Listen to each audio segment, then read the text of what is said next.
बहुत स्वागत है आप सभी का। आप देख रहे हैं एनएमएफ न्यूज। मैं हूं आपके साथ चेतन पाठक। ईरान और इजराइल के बीच भीषण जंग में जिस तरीके से इजराइल पर ताबड़तोड़ वार किए जा रहे हैं, उससे कहीं ना कहीं इजराइल को मुश्किलें जरूर हो रही हैं। ईरान सीधी लड़ाई न लड़कर अपने पाले संगठनों से इजराइल को उलझाए हुए है। पिछले दिनों ईरान ने इजराइल पर सीधे तौर पर सामने आकर हमला किया।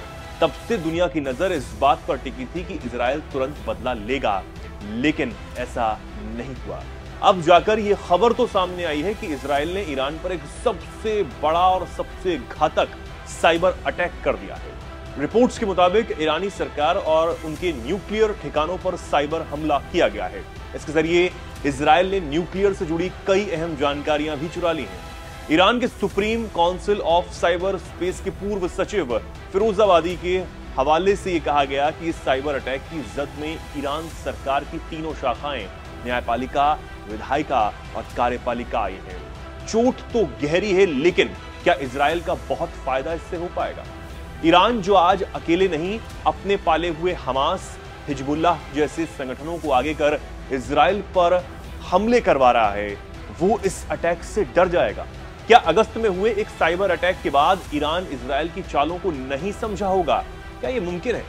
इजराइल बहुत बार ईरान को धमकी तो दे चुका है, लेकिन अब तक हमला नहीं कर पाया है।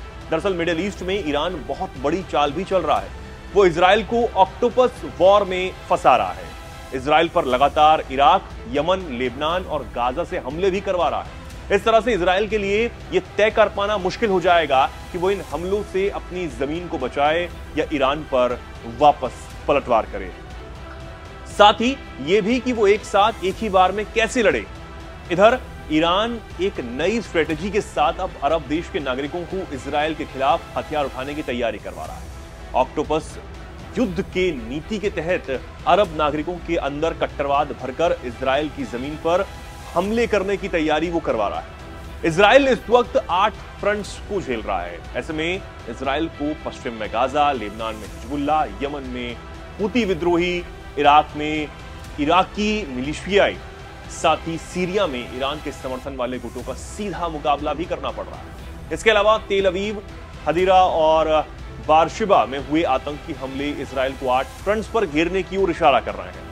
वहीं इजराइल का दावा यह है कि अब रूस भी इस लड़ाई में घुस चुका है और हिजबुल्लाह की मदद कर रहा है।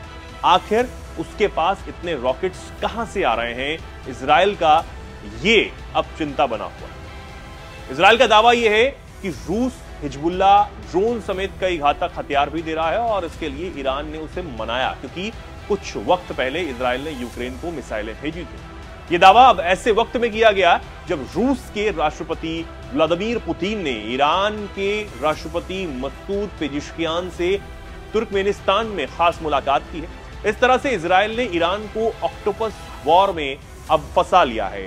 लेकिन इजराइल अब किस तरीके से इन फ्रंट्स पर लड़कर क्या आगे जा पाता है?